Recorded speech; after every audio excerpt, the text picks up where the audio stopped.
Something unusual reportedly happened to Savannah James in Italy. Not because she couldn't afford a luxury handbag, quite the opposite. Savannah James is married to LeBron James, one of the wealthiest and most commercially successful athletes in history. According to an account she and her business partner, April McDaniel, recently shared publicly, they arrived at a Hermès store in Milan with an appointment. They say they were initially turned away.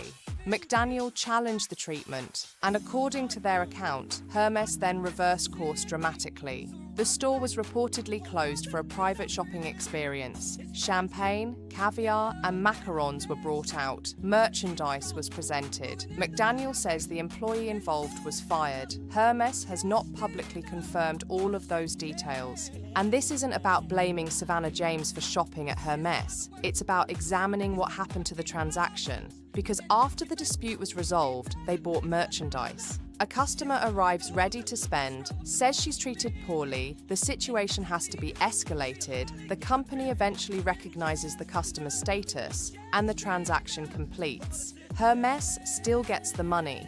This isn't primarily a story about racism, it's a story about capital allocation. Because there was another possible ending: walk away and go Blackward. We're using that term deliberately, Blackward. Think of it as a remix of forward, not backward, Blackward. Going Blackward doesn't mean buying an inferior product because the owner happens to be black. It isn't a racial obligation, and it doesn't require treating every bad retail encounter as discrimination. It means something much more specific. When capital is about to leave your hands, ask whether there's a credible opportunity to redirect it toward an enterprise whose growth expands black ownership, purchase, investment, equity. Move upstream, move Blackward. And in luxury handbags, that opportunity already exists. Not one option, but several. Anima Iris was founded by Will Glory Tanjong in 2020 and makes its handbags in Africa. Forbes reported that the company expected approximately $1.2 million in revenue in 2025. Its bags have been sold through Saks Fifth Avenue, Nordstrom and Bloomingdale's, and Beyoncé has carried the brand.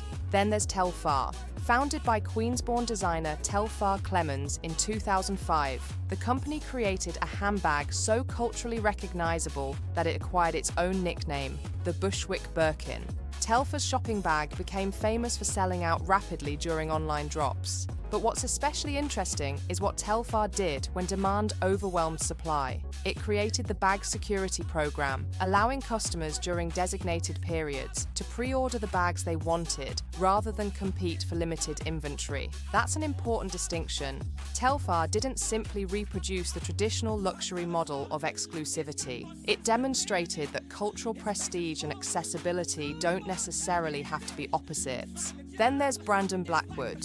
Blackward started after making a backpack for himself in 2015 and realizing people wanted to buy it. In 2020, his End Systemic Racism tote went viral, and the resulting growth wasn't merely cultural. Business Insider reported that the company generated roughly $3 million in revenue in 2020, had already generated more than $14 million by the following year, and at the time projected approximately $30 million for the full year.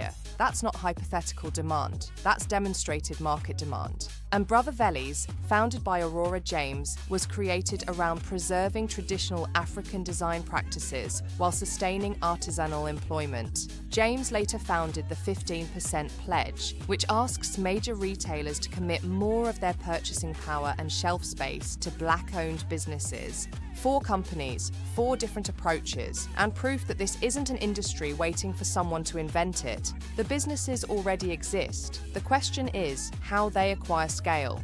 Now compare that ecosystem with Hermès. Hermès reported approximately 16 billion euros in revenue in 2025. Its Leather Goods and Saddlery division alone generated more than 7 billion euros. 7 billion euros from one division. The comparison isn't intended to suggest these emerging companies currently operate at anything approaching Hermès' scale. That's precisely the point. This isn't necessarily a product gap, it's an institutional scale gap. And that's what makes the Savannah James story economically interesting. Imagine a different outcome. She leaves Hermès. She doesn't fight for permission to complete the transaction. Days later, she's photographed carrying a bag from an emerging Black-owned luxury house. Millions of people ask, who made that? Search traffic rises. Orders rise. Retail buyers notice. The brand acquires cultural visibility that would otherwise cost millions to manufacture through advertising. That's going Blackward at the level of cultural influence. Now imagine one step further. Someone with access to the James family's investment ecosystem calls the founder. Not, can I buy a bag? Instead, what would it take to scale production? What would it take to open another flagship? What would it take to hire more craftspeople? What would it take to build a global luxury house? And then the most important question, can we own part of it? Now we've moved beyond spending Blackward. We're investing Blackward. That's the difference between consumption and capital formation.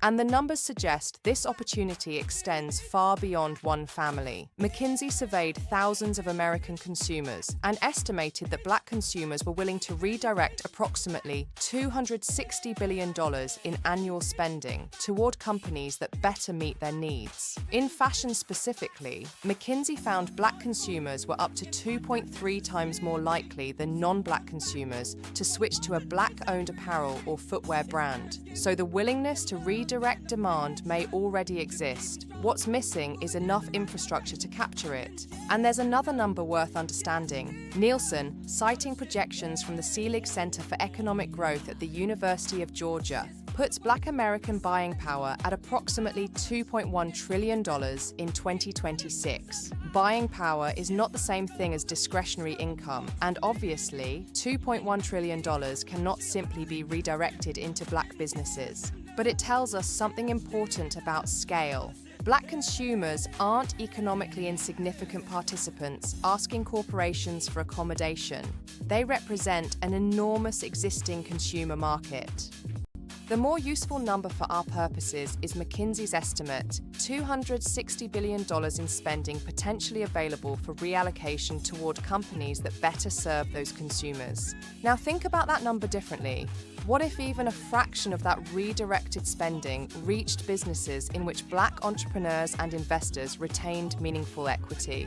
That's no longer simply a consumer campaign. At sufficient scale, that's capital formation, which is why Buy Black alone isn't enough. Buying is downstream, ownership is upstream. A $500 handbag sale is commerce. Thousands of those purchases funding new hires, manufacturing capacity, and new markets. That's enterprise growth. Investment capital entering that company in exchange for equity as the enterprise appreciates. That's wealth creation, and a company eventually possessing intellectual property, skilled craftspeople, flagship stores, supply chains, distribution, secondary market demand, and cultural prestige that can survive its founder. That's an institution.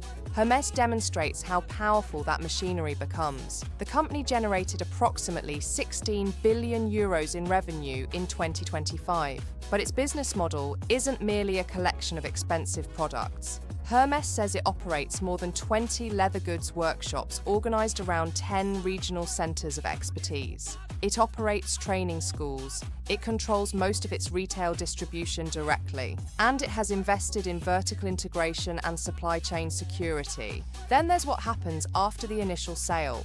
According to Rebag's 2025 analysis of Birkin prices, average retail prices increased 43% between 2015 and 2025, while average resale values increased 92%. Hermès didn't simply manufacture a bag. It built an economic ecosystem around one: craftsmanship, production capacity, distribution, scarcity, prestige, repair, authentication, resale value, and mythology. The product became something approaching a cultural asset. So maybe the question isn't whether Savannah James can afford a Birkin. Of course she can. The more interesting question is, what happens when people with Savannah James level influence use that influence to help build the company that could someday compete with it? Again, this isn't an accusation against Savannah James. The James family has gone well beyond ordinary celebrity endorsement in business ownership and investment. The incident simply gives us an unusually clear case study. Because when exclusion happens, there are at least two responses. 1. Recognize my purchasing power and let me back in. 2. I'll take my purchasing power elsewhere. But at sufficient levels of wealth and influence, there's a third. I'll help capitalize the alternative. That's Blackward, not charity, not guilt, not racial obligation, capital strategy. If a company doesn't value your presence until it discovers your status, convincing that company to complete the transaction may get you an apology. Redirecting that transaction toward a credible competitor creates revenue somewhere else. Redirecting your influence can create demand somewhere else. Redirecting investment capital can create ownership somewhere else. Those are 3 different levels of economic agency. And that's the point. At Black Wall Street Odds, we're interested in moving upstream because respect is valuable, but equity compounds. So what does going Blackward actually look like? It depends on what kind of economic power you possess. If you're a consumer, spend Blackward. Not blindly, not charitably. Find a competitive product you genuinely want and redirect the transaction. If you have an audience, direct attention Blackward. An athlete, an artist, a stylist, an influencer. One photograph can introduce millions of people to a company they've never heard of. Cultural capital has economic value. Be intentional about where you deposit it. And if you control institutional capital, a boutique, a buying office, a family office, an investment fund, invest Blackward. Purchase orders, shelf space, growth capital, term sheets, equity. These companies don't need sympathy. They need customers, distribution and capitalization. Spend Blackward. Direct attention Blackward. Invest Blackward. The amount of leverage changes. The principle doesn't. When capital is about to leave your hands, ask one additional question. Where else could it go? Because you don't have to reward exclusion with cash. You can redirect the transaction. You can capitalize the alternative. And if the opportunity is right, you can own part of it. That's Blackward, Black Wall Street Odds. Don't just follow the money, ask where it could have gone.